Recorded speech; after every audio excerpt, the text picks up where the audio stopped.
Abra comigo o livro de Hebreus, capítulo 11, e nós vamos observar aqui o que eu chamo a galeria dos homens da fé. A galeria dos homens da fé falam aqui de uma história vindo desde o Antigo Testamento, mostrando para nós a vontade de Deus. Quem achou aí Hebreus 11? Diga amém. Então você vai ali, versículo 4, começa pela fé. Versículo 5 fala pela fé. Versículo 6 começa dizendo: sem fé é impossível agradar a Deus. Versículo 7 diz: pela fé. Versículo 8 diz: pela fé. Versículo 9 diz: pela fé. Versículo 11 diz: pela fé. Versículo 13, todos morreram onde? Na fé. Versículo 17 diz: pela fé. Versículo 20 diz: pela fé. Versículo 22 diz: pela fé. Versículo 23 diz: pela fé. Versículo 24 diz: pela fé. Versículo 27 diz: pela fé. 28, pela fé. 29, pela fé. 30, pela fé. 31, pela fé. Versículo 33, por meio da fé. Então nós observamos que na galeria dos heróis, dos homens que corresponderam à razão da sua existência, homens que responderam positivamente ao seu chamado, homens que entenderam a alegria de servir ao Senhor, todos eles fizeram pela fé. Todos eles fizeram isso não pautados nas suas próprias convicções humanas, mas acima de tudo exerceram fé para obedecer ao Senhor. Então é muito importante a gente entender esse conceito. Por quê? A gente tem que voltar ao início. E aqui nós vamos tocar um aspecto muito importante da fundamentação cristã, os fundamentos da vida cristã. Quando Deus edificou o mundo, ou trouxe a existência ao mundo, a Bíblia diz que no sexto dia Ele criou o homem e a mulher e depositou sobre esses homens o quê? O ministério, o serviço. O serviço imposto, ou melhor, dado a Adão e Eva, tinham múltiplas facetas. Eles tinham que guardar o Éden, eles tinham que lavrar o Éden, eles tinham que a partir do Éden se multiplicar e encher a terra. Eu sempre brinco que era uma missão até muito gostosa, porque até então a mulher não tinha dor de parto, Então, tudo de bom ter filho, e melhor ainda ter filho sem dor, E ter filho sem ter que comprar roupa. Ia ser uma maravilha, aleluia, Ia ser tudo de bom, não é verdade? Mas o pecado estragou toda essa beleza que Deus havia providenciado para nós. Muitas pessoas não entendem que a relação entre Deus e Adão, entre Deus e Adão e Eva, também era uma relação de fé, porque nós olhamos a fé simplesmente no aspecto de receber, e a fé tem muitas facetas, e dentre as facetas que a fé tem é obedecer. Então nós vamos observar que Abraão, que vai ser a base da nossa pregação, daqui a pouco eu entro aqui na história de Abraão. A Bíblia diz que quando ele ouviu o chamado, ele deu uma resposta ao chamado, ele obedeceu. A fé que não obedece, ela não pode nem ser chamada de fé. A razão é por que Adão e Eva não obedeceram. Por que Adão e Eva se rebelaram com o que o Senhor Deus havia proposto? Que é o contrário da fé, a incredulidade.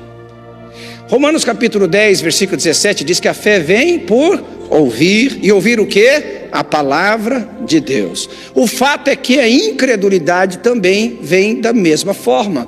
Ouvir o que o diabo diz, ouvir o que o engano diz, ouvir o que as falsas doutrinas diz.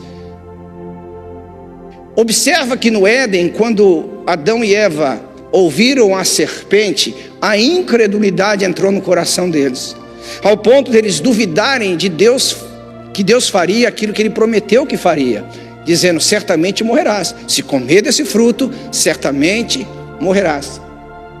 E a partir de então Deus estabeleceu como padrão de relacionamento com Ele a fé.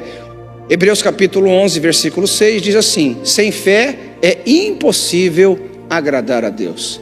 Porque todo aquele que se aproxima de Deus tem que crer que Ele existe e que Ele é o quê? Galardoador daqueles que o buscam.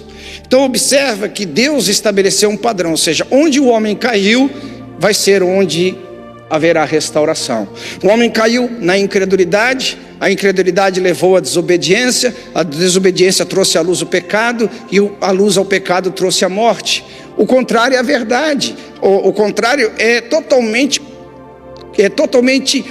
contra o que aconteceu com Adão e Eva, ou seja, a palavra entra no nosso coração, a verdade entra no nosso coração, gera em nós a obediência, não a desobediência, e quando a obediência traz a luz, ela produz vida, que é o que Deus quer fazer por nosso meio, trazer vida. Quando a gente fala de serviço, nós estamos falando de vida. Quando falamos de serviço, estamos falando de restauração. Quando estamos falando de vida missional, estamos falando de transformação da sociedade, transformação de famílias, transformação de pessoas. Quando falamos de ministério, estamos falando de uma obediência que movimenta o reino de Deus, uma obediência que movimenta a glória de Deus para cumprir o seu propósito sobre a terra. Então há um paralelo visto por outro ângulo. Enquanto a desobediência de Adão e Eva, motivado pela incredulidade, trouxe morte, a nossa obediência, motivado pela fé em Jesus Cristo, vai trazer vida, vai trazer o reino de Deus sobre as pessoas. Volta comigo aqui para o livro de Hebreus, e a gente vai observar algumas coisas, em Abraão. Veja lá o versículo 8, diz assim: pela fé, Abraão, quando chamado, o que ele fez? Obedeceu.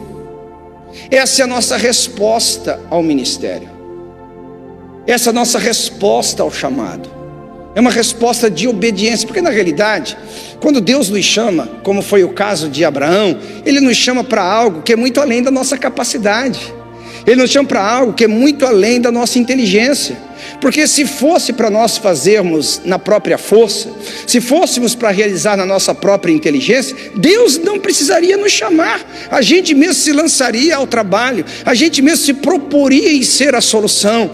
Mas o chamado de Deus, que exige obediência, nos põe no ambiente que somos incapazes, e nós estamos nos lançando à fidelidade, estamos nos lançando ao poder de Deus, estamos nos lançando à plena suficiência do Senhor. Então todo chamado exige o quê? Uma obediência. E por que muitas pessoas não conseguem entrar no seu chamado? Porque muitas pessoas não conseguem ativar a razão pela qual elas vieram a esse mundo.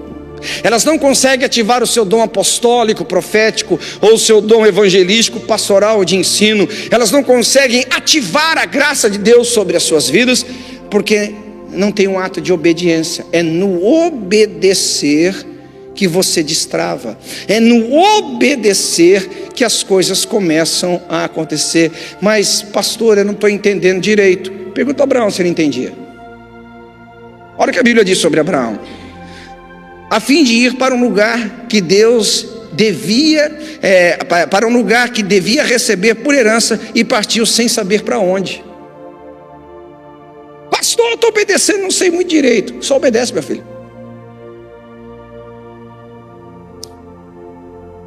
Só obedece.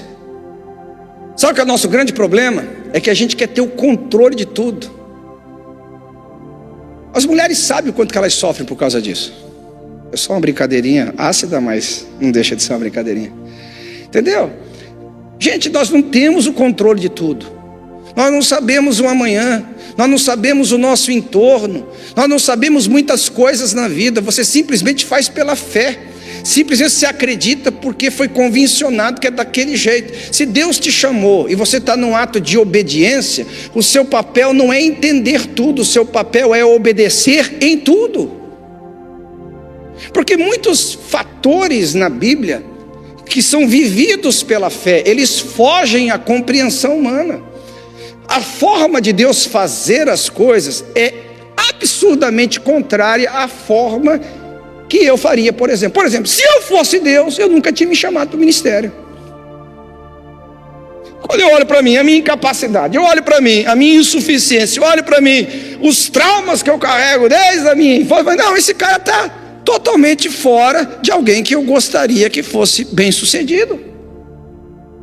Olha o padrão de Deus: aqueles que não são, eles chamam para ser. Olha que não são muitos nobres, Deus poderosos, mas aqueles que não são, Deus chama para ser. Então o padrão de Deus, a forma de Deus fazer, é totalmente contrário à racionalidade humana. Por isso que fé, ela não é racional, ainda que ela não nos embruteça. A fé é um ato de obediência à palavra de Deus. Diga comigo: fé é um ato de obediência à palavra de Deus. Você quer destravar milagres na sua vida?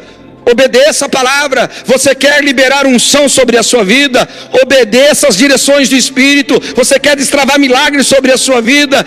Obedeça aquilo que Deus colocou no seu coração. Mas a razão quer tomar lugar à obediência, a razão quer tomar lugar à vida, e você se trava. Se trava. Quem aqui nunca foi travado em fazer alguma coisa porque não entendia bem o que Deus havia te pedido para fazer? Quem aqui nunca fez isso? Deixa eu ver. Todo mundo já fez. Nós somos seres racionais, e quando a coisa fica muito explicadinha, parece que fica mais fácil de obedecer. Quantos concordam? Diga amém. Mas é mentira, porque se Deus explicasse tudo para você como seria o processo, você já teria pulado fora no primeiro minuto. Se Sadraque, Mesaque e Abednego soubesse que a obediência deles ia levar para a fornalha 7 vezes mais acesa, eu estou fora. Quem está comigo aqui, diga amém. Vocês têm fé? Quem tem fé, diga amém. Imagina Deus falando para você: eu vou te jogar dentro do fogo, 7 vezes mais aceso, vou estar com você lá. Você pula para dentro, quem pula? Ninguém, está vendo? Eu vou usar um exemplo mais claro aqui. Quantos querem ir para o céu? Diga amém. Só tem um jeito: morrendo. Quer morrer? Ninguém quer morrer, tá vendo? Nós somos seres meio estranhos. A nossa fé é meio esquisita. A gente diz que quer uma coisa que na hora que a gente vai tê-la, a gente não quer, por causa do preço que tem que ser pago. Então o que eu tenho observado ao longo da vida é que as pessoas elas perdem muito no ministério, elas perdem muito na família, elas perdem muito na empresa, elas perdem muito em avançar, porque elas não entendem que fé é um ato em obediência à palavra de Deus. Se Deus revelou a palavra, se Deus lançou a palavra, você não pode matar, você não pode naufragar na fé. E não é sobre naufragar na fé que eu vou pregar hoje, outra ocasião eu falo sobre isso. Mas é possível você matar o Espírito, é possível você abafar a palavra de Deus no seu coração, é possível você dar uma resposta contrária ao propósito de Deus, como foi o caso de Jonas.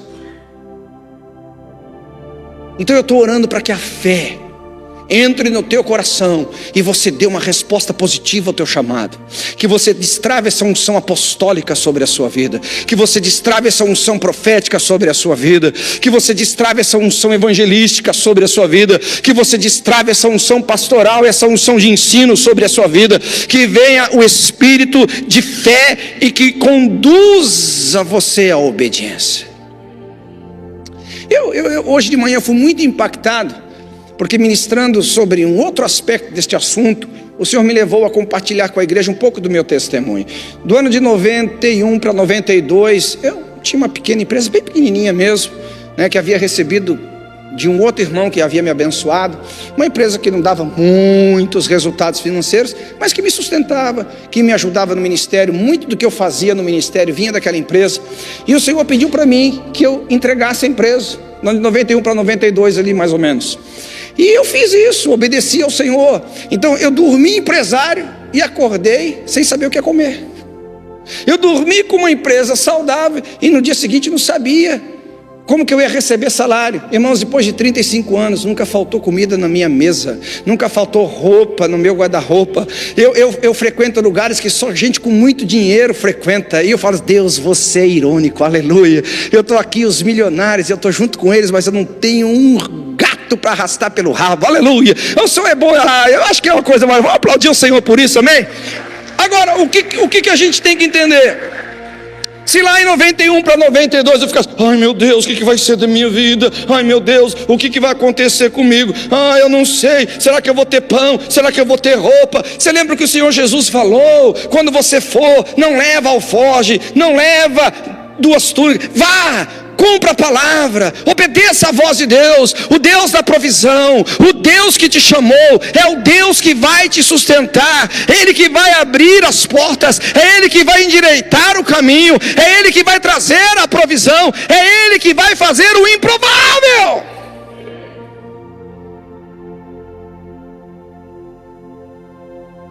Não dá para a gente ter tanto controle como nós gostaríamos de ter no ato de obediência. Ah, pastor, então você daqui a palavra de Deus. Se Deus não te deu nenhuma palavra, se Deus não te deu nenhum chamado, não se atreva, querido. Não se atreva. Se Deus não te chamou, não se atreva. Não se aventure. Mas se Deus te chamou, não se amedronte. Se Deus te deu uma palavra, não se acovarde. Em qualquer área da vida. Geralmente quando nós falamos sobre vida missional, a gente pensa em púlpito, né? Crente só pensa em púlpito, né? Em tocar bateria, em tocar teclado, tocar violão, cantar, pregar, liderar grupo familiar. Ok, glória a Deus, porque nós temos muita igreja na nossa teologia. Mas vida missional, eu estou falando de médicos, estou falando de advogados, estou falando de empresários, estou falando de engenheiro, eu estou falando de professor de escola, estou falando de governador do estado, de presidente de país, aleluia. Eu creio que a vida missional, ela não se resume ao universo eclesiástico. A vida missional, ela é pautada em todos os aspectos da sociedade. E aqui pela fé, abrindo um parênteses, quero liberar você, querido. Você não pode se condenar se Deus colocou no seu coração a habilidade de mexer com dinheiro. Não é pecado mexer com dinheiro, é uma bênção, aleluia. É uma bênção você que tem o dom de adquirir riquezas. Não pense que o dinheiro é mal em si mesmo. O que é mal é amar o dinheiro, o que é mal é usar o dinheiro para maldade. Mas se Deus te deu o dom de adquirir riqueza, quando você põe as mãos, as coisas prosperam. Você tem que receber isso e trazer para o reino de Deus, aleluia. Eu vou trazer para o reino de Deus, eu vou construir sinagogas, eu vou trazer para o reino de Deus, eu vou sustentar missionários, eu vou trazer para o reino de Deus, eu vou investir em projetos extraordinários, que vai fazer o reino de Deus avançar numa velocidade extraordinária, aleluia. Então a vida missional, ela exige obediência. Agora, é fato que o versículo 9, quando fala de Abraão aqui, diz que nessa vida missional dele, ele peregrinou na terra da promessa, como em terra alheia, habitando em tendas com Isaac e Jacó, herdeiros com ele da mesma promessa. Qual é o segundo aspecto aqui da obediência? É que ela, em primeira instância, ela te tira da zona de conforto e te põe na zona de desconforto. Com quantos anos Abraão foi chamado? 75 anos de idade. Eu costumo fazer uma brincadeirinha que quem não resolveu a vida com 75 anos de idade, né, tem que ter muita fé para resolver nos próximos 25 anos, como foi Abraão. Mas, assim, cá entre nós, brincando com a situação, o cara já estava com a vida relativamente resolvida. Ele já era arrimo de família, estava cuidando do seu sobrinho Ló.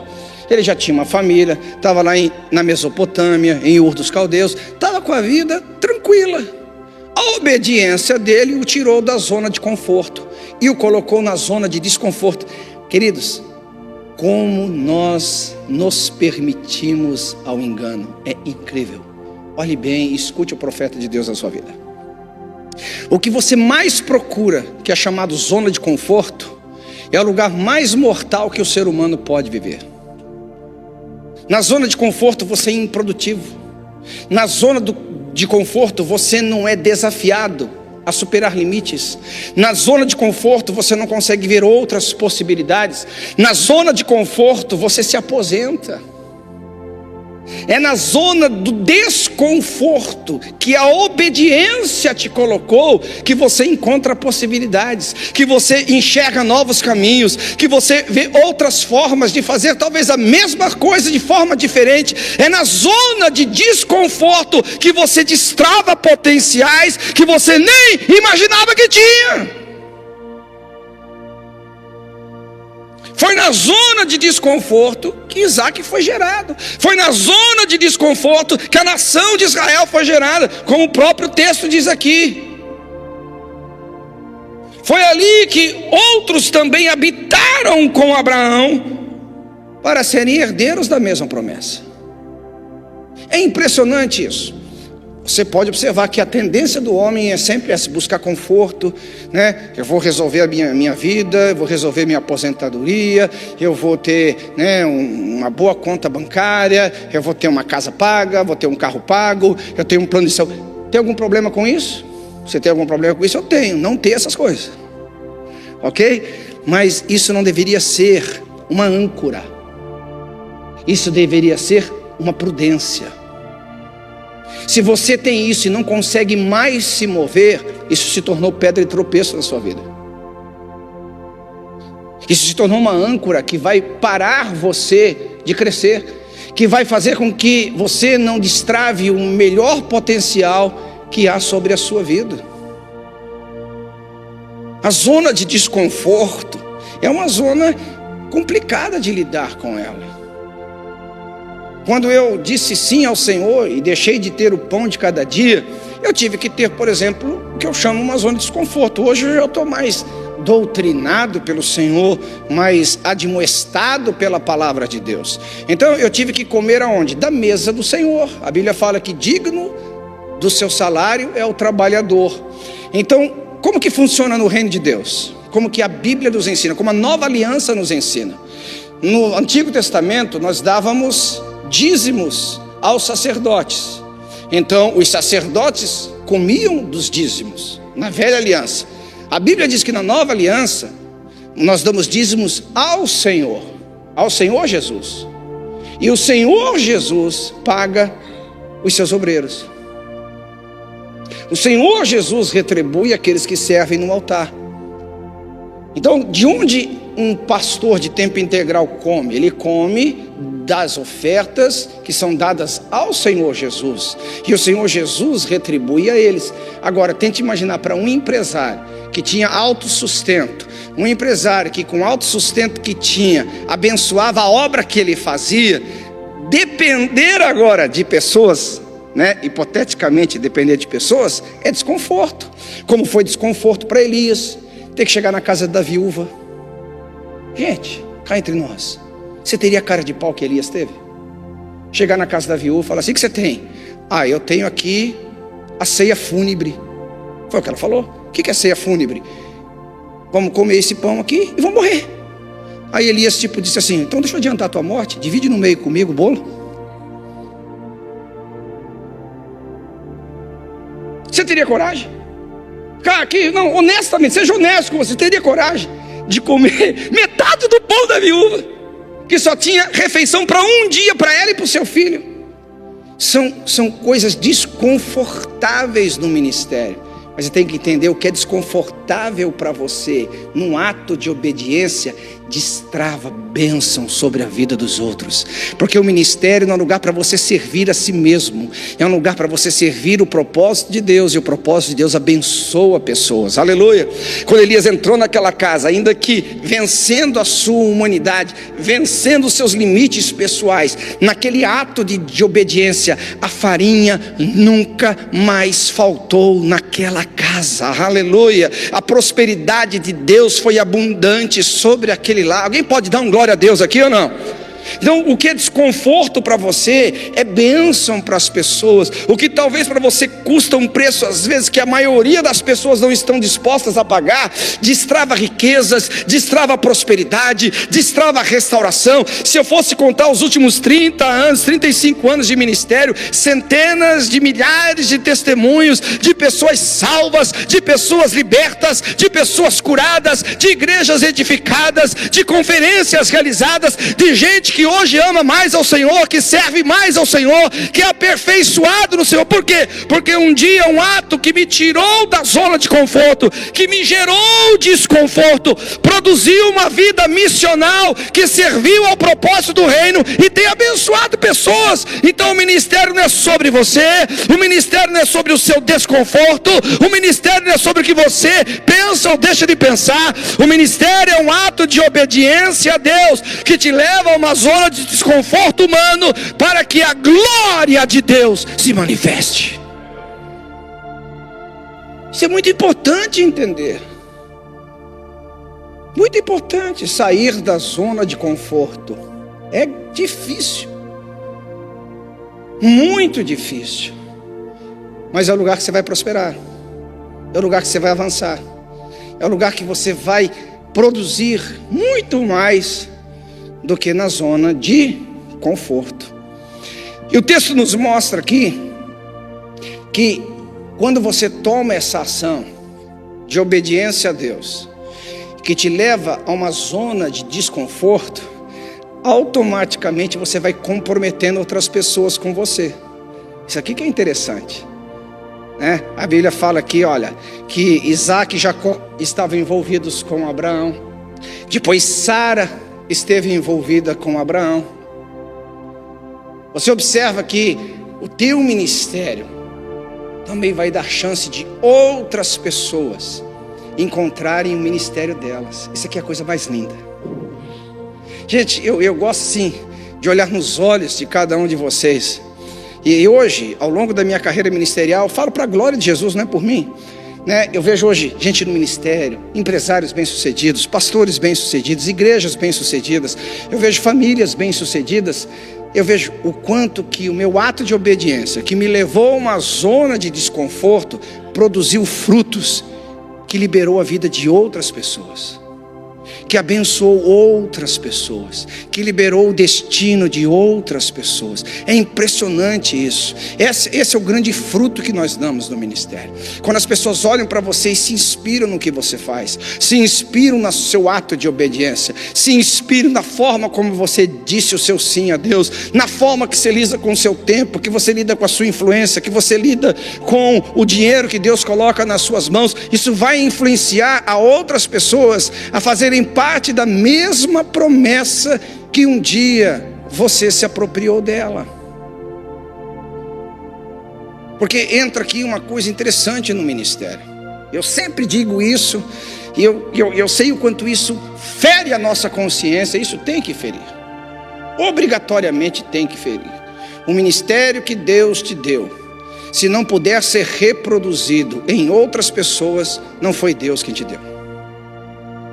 Um ministério que você disse sim a Ele, o seu trabalho missional que você disse sim a Ele, se não reproduzir outras pessoas que vão se tornar de certa forma herdeiros da mesma promessa, que vão querer andar como você anda, dar uma resposta como você deu, que não encontrarem em você inspiração, certamente ou você não ouviu Deus e está seguindo o seu próprio ventre, ou você não está num ato de obediência plena, onde Deus pode se multiplicar através da sua vida. É um padrão da natureza.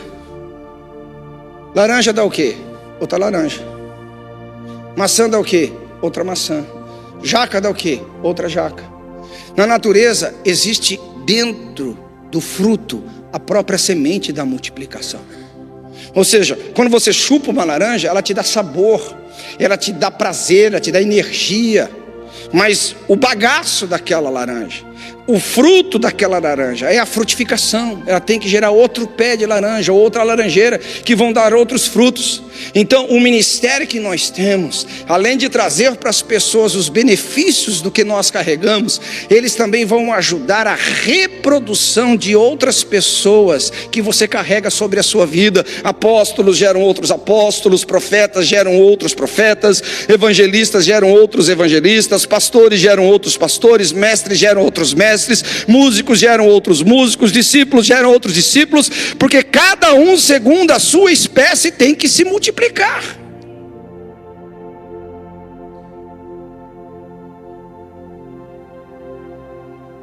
Então, você observa que quando falamos de Isaac, falamos de Jacó, que foram herdeiros da mesma promessa, todos enriqueceram. Eu sempre brinco assim, que uma pessoa que enriquece sozinha, e as pessoas que não estão ao seu lado, não dá para ser tudo, porque senão seria comunismo, né? Mas ninguém do seu lado prospera também, aquela pessoa, para mim, no meu âmbito, ela perde a credibilidade. Vamos supor que Deus enriqueça você. É uma suposição ou uma verdade? Não, você duvidou demais, irmão. Não vou para outro que é mais crente, aleluia, né? Vou dar mais uma chance para você, vai. Vamos supor que Deus prospere você, te enriqueça. Amém? Agora, As pessoas que estão ao seu lado, não estou dizendo que pode ser todas, isso é comunismo, mas as pessoas que você mais ama, as pessoas mais que você respeita, elas vão continuar miseráveis ao seu lado? Não pode. Se Deus te deu 1000 casas, sua mãe vai viver de aluguel ainda? Não. Então, a mentalidade missional é de reproduzir aquilo que Deus está produzindo em nós. Alguém pegou a chave aí ou não? Se é dinheiro, se é ministério, se é conhecimento, o que você recebeu da parte de Deus que você está multiplicando? O que você recebeu da parte de Deus que outras pessoas fazem parte daquilo lá? Eu me lembro um tempão atrás, nós estávamos abrindo um grupo familiar lá no Brasil, na igreja. A irmã falou assim: eu não vou ter grupo familiar da minha casa. Eu falei: por quê? Porque eu acabei de comprar um sofá novo, eu não quero que estrague. Eu falei: então foi o Satanás que te deu esse sofá. Cara, se Deus te deu um sofá que você não pode usar para fazer discípulo, só pode ser o Satanás. Se Deus te deu uma casa que você não pode usar para fazer discípulo, não foi Deus que te deu, porque tudo que Deus te dá tem um fator multiplicador. Um dos termos de fidelidade, se você quer considerar se você é fiel ou não no ministério, você tem que ver o fator fidelidade. O que é o fator fidelidade? Não é honestidade. O fator fidelidade não é administrativo no sentido de cuidar bem. Se você observar na Bíblia, fidelidade significa multiplicação. Todas as vezes que Deus chamou um homem ou uma mulher de alguém fiel, está no contexto de multiplicação. Para você ser fiel ao seu chamado, para você ser fiel ao que Deus depositou sobre a sua vida, você tem que reproduzir segundo a sua espécie. Você tem que trazer gente para perto de você que vai comer do que você come, que vai entender do que você entende, que vai beber do que você bebe, que vai participar do que você participa. Esse é o reino de Deus. É assim que ele se movimenta.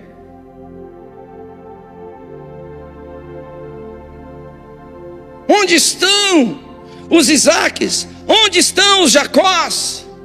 Onde estão o que nós chamamos das tribos de Israel? Onde está Sara, que caminha ao seu lado, que bebe das águas que você bebeu, que vive do que você produziu? Isso é muito importante, uma análise importante a fazer, porque são atos de fé. Atos que provam que de fato você está andando pela fé. Agora, existem outras coisas interessantes. Versículo 13, né? Ele fala que todos esses morreram sem herdar a promessa. Porque na realidade é uma coisa forte esse texto. Por quê? Quando a gente olha a velha aliança, que é o contexto aqui que está sendo tratado, não dizia respeito ao que estava acontecendo na velha aliança, mas era a sombra do que iria acontecer na nova aliança.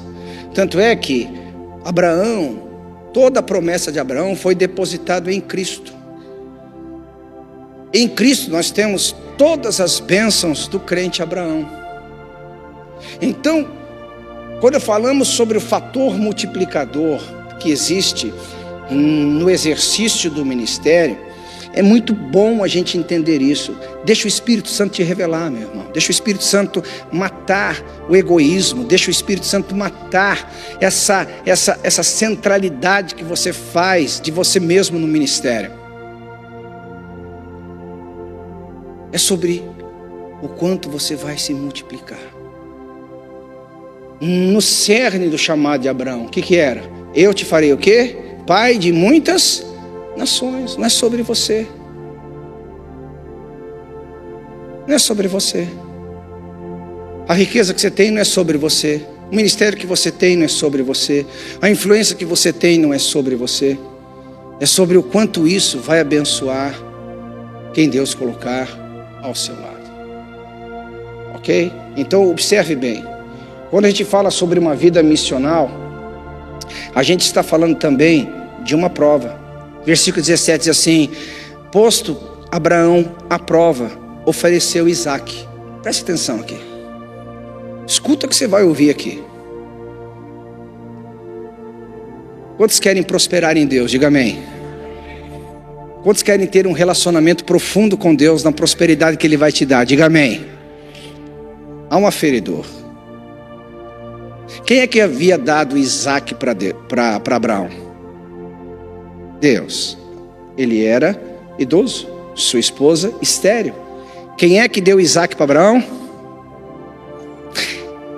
Se o que Deus te dá hoje, você não está disposto a devolver amanhã, é sinal que você usurpou aquilo que Deus colocou na sua mão. A sua vida missional foi corrompida. Eu sou um plantador de igrejas. Plantei várias igrejas ao redor do mundo, várias igrejas no Brasil. E plantar uma igreja é muito gostoso, mas é muito desafiador. Nós estamos plantando uma igreja aqui americana. Então, se você tiver amigos americanos, se está trabalhando para americano, nós estamos aqui, uma igreja americana, Holy Philly, que você vai ter bom pastor, bons líderes aqui cuidando das pessoas que você evangelizar, que falam inglês. Então, há grandes desafios financeiros, há grandes desafios de treinamento. Você despende muito tempo, muita energia para formar uma igreja nova. E tudo que você cuida, você ama. Quantos concordam? Diga amém. Tudo que você cuida, você ama. Agora, vai chegar uma hora, que aconteceu várias vezes na minha vida, em que você tem que sair de cena. Sair de cena. E muitas vezes, alguns líderes, para sair de cena, eles têm muita dificuldade. É mais ou menos assim: você orou para Deus te dar uma casa, Deus te deu a casa, mas na hora que Deus te pede a casa que Ele deu, você fala: não, foi o Satanás. Não, é o Satanás que está falando na minha ovelha.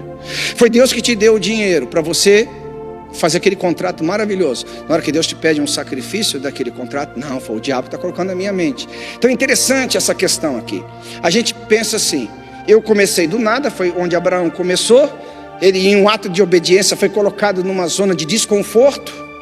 Deus prosperou o seu caminho. Agora ele tinha o filho, que ele perseguiu por 25 anos aquilo, lutou por aquilo por 25 anos, ele trabalhou por aquilo 25 anos. Agora que ele entrou na posse daquilo, Deus fala: me dá ele.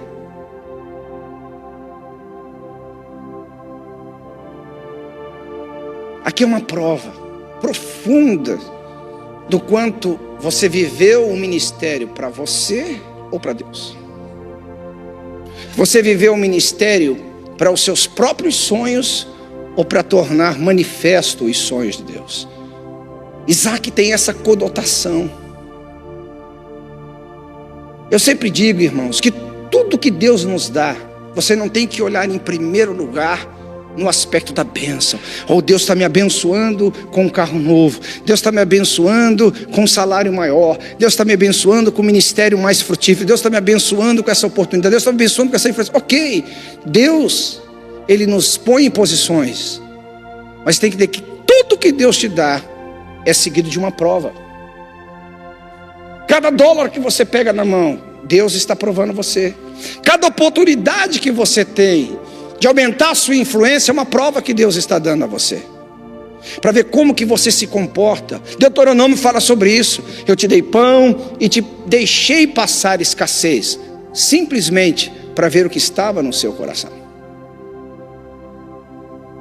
para ver como que você lidou no seu coração com aquilo que eu te dei. É interessante isso, irmãos, é interessante. E está no ministério por muito tempo, como eu tenho visto que muitas pessoas na vida missional adoecem pela missão que estão fazendo. Isso é muito forte. Elas adoecem porque não sabem lidar com o dom que Deus deu, não sabem lidar com a graça que Deus deu, não sabem lidar com a influência que o Senhor deu, não sabem lidar com o talento que o Senhor Jesus deu. Então nós vamos tomar cuidado por isso. Como que a gente consegue coordenar isso? Existem dispositivos na nossa vida. Dependendo quem você escuta, você pode perder a voz de Deus no seu coração e gerar coisas no seu ministério, como Ismael, que não era para ter gerado. Por que Abraão gerou Ismael na caminhada de fé? Por que Abraão gerou quem não deveria gerar na caminhada de fé? Porque ao invés de ele andar pela fé, ele deu uma resposta à frustração. A frustração de Sara. Usando geralmente um direito legal, porque a lei do concubinato não levou Abraão a pecar. Era um direito que ele tinha do clã. Ele poderia ter a concubina. Não havia pecado naquela dispensação em possuir a concubina. Fazia parte da cultura, fazia parte da relação entre Deus e o homem. O fato é que a atitude de se deitar com a concubina gerou na carne o que era para ter gerado do espírito chamado Isaac. Então, quando nós vamos desenvolvendo o nosso ministério, e a gente vai se fortalecendo no ministério, a gente vai se apropriando de autoridade no ministério, ao ponto então de achar que você está acima do que a promessa lá no início que te fez sair da zona de conforto, a tendência é você fazer besteira. A tendência é você sair do propósito. Então tome cuidado com as frustrações. Toda caminhada de fé, humanamente, porque a fé não vai te frustrar, porque a fé é a certeza das coisas. A fé não tem incerteza. A fé declara claramente que Deus existe e que Ele é galardoador daqueles que o buscam. Está comigo aqui ou não? A fé não te frustra. O que te frustra são as expectativas que você tem humanamente falando. Gerar Ismael no seu tempo, gerar coisas fora do propósito de Deus. Toma cuidado. Nós, como pessoas frustradas, a gente começa a dar uma resposta errada ao que Deus pediu de nós. A gente começa a fazer alianças erradas do que Deus pediu de nós. A gente começa a enveredar-se por caminhos que Deus não nos pediu. E aí começa a degradação da vida.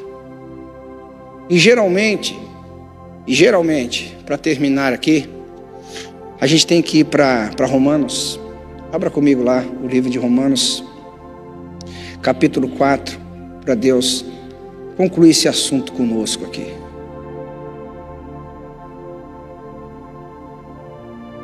Aleluia. Quem achou aí, diga amém.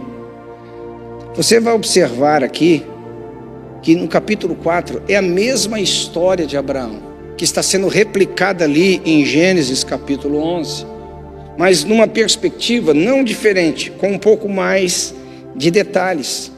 Então você observa que pela fé Abraão foi justificado diante de Deus. Pela fé ele recebeu o quê?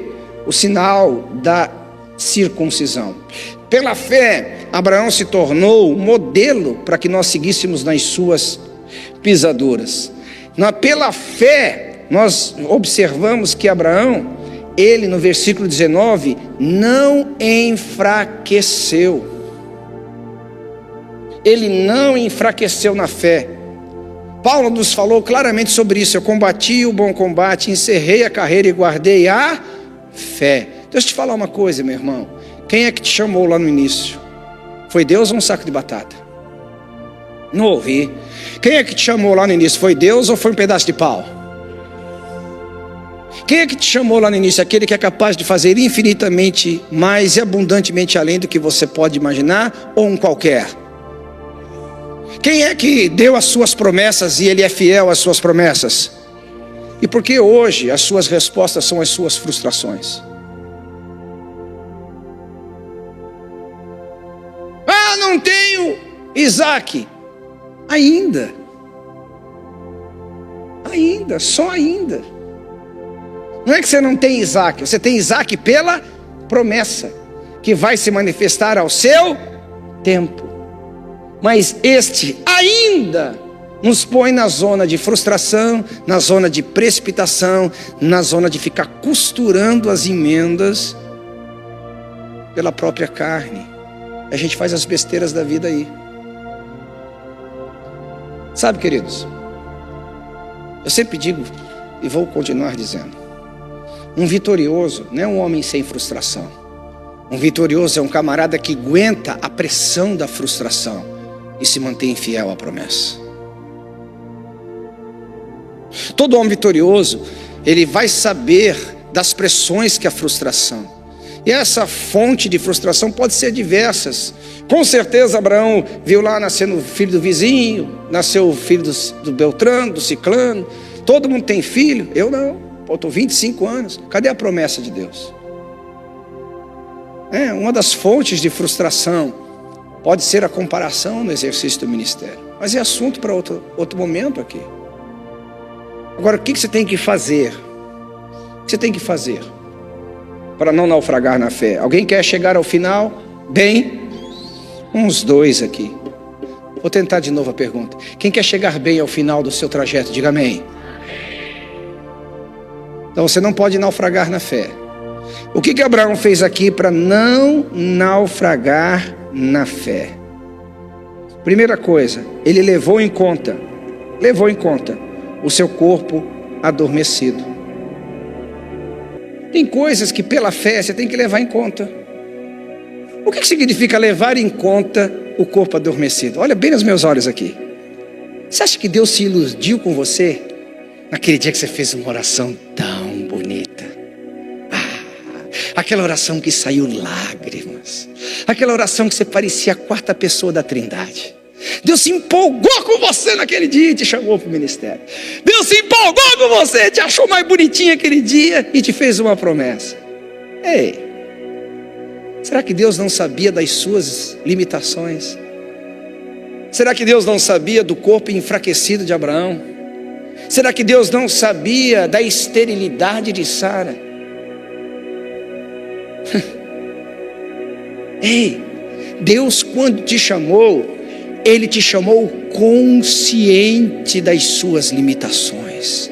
Ele te chamou consciente da sua fraqueza. Ele te chamou consciente da sua incapacidade. Ele te chamou sabendo da fraqueza da sua carne. Aleluia, entenda isso, entenda isso, entenda isso. Eu não sei porque nós caímos nessa besteira de querer impressionar Deus.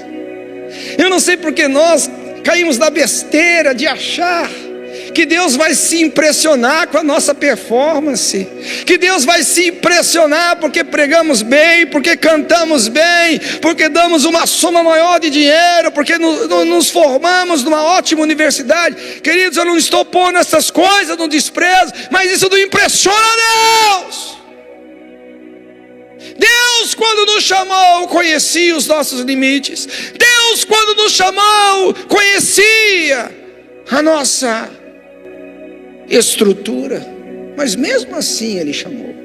Isso, ao invés de ser uma arma contra você, de você dar na mão do diabo para ele te acusar, deveria ser uma arma de fortalecimento. Como assim, pastor? Deixa eu te falar como eu faço. Deus, você sabe quem você chamou para o ministério.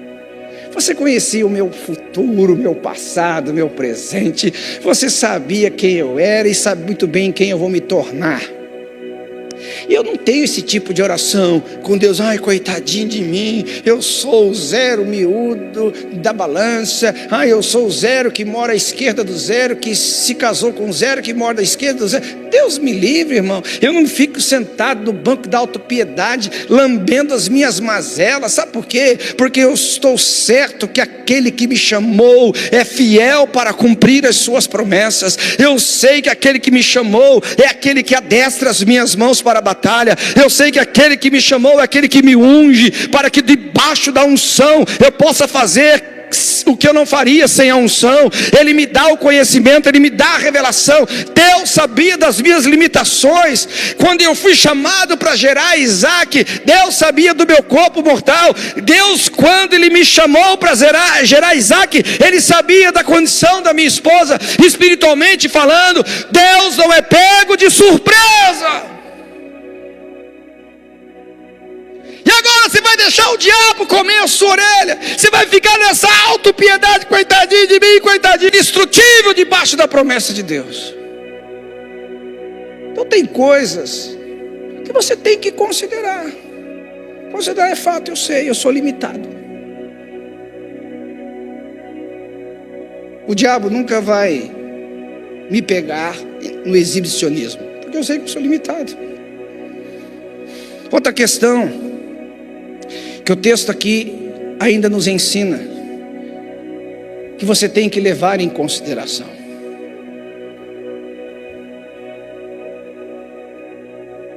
É a capacidade daquele que te chamou. Olha o que Abraão tinha em mente, levando em consideração sua fraqueza, levando em consideração o seu corpo mortal. E ele diz assim: olha, perante aquele no qual creu. Olha o que Abraão tinha na mente: o Deus que vivifica os mortos e chama à existência as coisas da inexistência. Tem coisas que a fé faz você levar em consideração. Quem é que me deu a promessa? Foi Deus ou foi um saco de batata? Foi Deus ou foi um ídolo? Foi aquele que pode todas as coisas ou aquele que é limitado no fazer? Ele chama à existência as coisas que não existem, para que você tenha todos os recursos necessários para cumprir aquilo que Ele te mandou fazer, meu querido. Você não está no ministério, você não está na obra de Deus sustentado por sua própria capacidade. Você não está no ministério, na obra de Deus sustentado por sua própria inteligência. Você serve ao Deus que não é homem para que minta e nem filho do homem para que se arrependa. Você serve o Deus que da morte Ele traz vida, da derrota Ele traz vitória, que das trevas Ele traz luz. Você está servindo um Deus que pode fazer infinita e abundantemente além do que você pode imaginar. São coisas que você tem que levar em consideração. Quando você for enfrentar uma situação de desconforto no ministério, seja em qualquer área que Deus te colocou, leve em consideração que você é limitado para aquilo. Mas também leve em consideração que o Deus que te colocou naquela zona de desconforto, Ele não te deixou. E encerrando aqui, a Bíblia diz que Abraão não duvidou por incredulidade da promessa de Deus. Versículo 20. Mas pela fé, o que ele fez? Se fortaleceu. Pela fé, o que ele fez? Deu glória a Deus. Pela fé, o que ele fez? Ela entrou no espírito de gratidão. Eu vou encerrar dando 2 contextos para você. Você quer saber quando você está começando a perder a unção do seu ministério? A perder a unção sobre a sua vida, a perder sua promessa? Você começa a ficar muito crítico. Você começa a ficar muito cri-cri, muito reclamão. Porque você está olhando muito o lado natural. Você está olhando muito o lado humano. O lado das frustrações humanas que é inerente ao ministério, que é inerente a tudo que você faz na vida. Mas a Bíblia diz que Abraão não enfraqueceu na fé. Abraão não enfraqueceu na fé, aleluia. Como você sabe que você está enfraquecendo? Porque você não olha mais para a promessa com aquele mesmo entusiasmo. Você não olha para a promessa com aquela mesma convicção. Você não olha para a promessa, aquilo que te dá energia, aquilo que te dá vigor, para levantar o próximo dia, para fazer uma vez mais e fazer de novo se for necessário, aleluia. Abraão, ele não enfraqueceu na fé. De que forma que ele não enfraqueceu na fé? Ele aprendeu a dar graças a Deus. Graças a Deus. Graças a Deus pelos tribulosos que vêm na minha vida. Graças a Deus pelas tribulações que esses tribulosos criam na minha vida. Graças a Deus pelas situações difíceis que eu passo. Graças a Deus pelas incompreensões. Graças a Deus pelas injustiças. Graças a Deus. Sabe por quê? Porque todas elas me levam para um lugar que sem elas eu não iria. Mas também eu dou graças a Deus pelos irmãos fiéis. Eu dou graças a Deus pelos investidores. Eu dou graças a Deus pelos encorajadores. Eu dou graças a Deus pelas oportunidades. Eu dou graças a Deus pelos... Graças a Deus. A Bíblia fala dar graças a Deus em tudo. Não por tudo, mas em tudo. Em qualquer situação que você tiver. Graças a Deus. Graças a Deus. Graças a Deus. Graças a Deus. Louvado seja o Senhor. Bendito seja o Senhor. Bendito é aquele que fez a promessa. Bendito é aquele que manterá a sua fidelidade em meio às crises do momento da promessa. Bendito é aquele que fez a promessa e será fiel para cumpri-la. Bendito é o nome do Senhor. A Bíblia fala que Abraão não enfraqueceu. Todos aqueles que pereceram na posse da terra prometida, a Bíblia fala que eles profanaram a terra. Aquela terra é realmente terra que mana leite e mel, é verdade, mas lá tem gigante, e esses gigantes devoram os seus moradores. Não, o espírito de Josué e Caleb diz: não, o Senhor nos fez a promessa, o Senhor nos deu a palavra, nós vamos comer esses gigantes como pão. Não ia ser nem pãozinho francês, seria filão, aleluia. Gratidão, porque está a sua alma abatida? Por que você está duvidando da promessa de Deus sobre você? Ei, não enfraqueça não. Você tem um ministério glorioso, você tem uma unção gloriosa e carrega algo extraordinário sobre a sua vida. Você tem um dom maravilhoso sobre você. Você tem uma promessa extraordinária sobre você, aleluia. Você carrega algo divino, você não carrega algo humano. Você carrega algo dos céus, não algo da terra. Você carrega da parte de Deus um chamado. Você é um gerador da promessa de Deus na terra, ou seja, um manifestador daquilo que Deus sonhou. Não deixe o diabo colocar mentira nos seus ouvidos, da sua mente. Não deixe as pessoas desacreditarem de você. Você não é o que as pessoas dizem, você não é o que as situações estão demonstrando. Você é aquilo que Deus diz a respeito de você, e você vai chegar onde Deus quer que você chegue.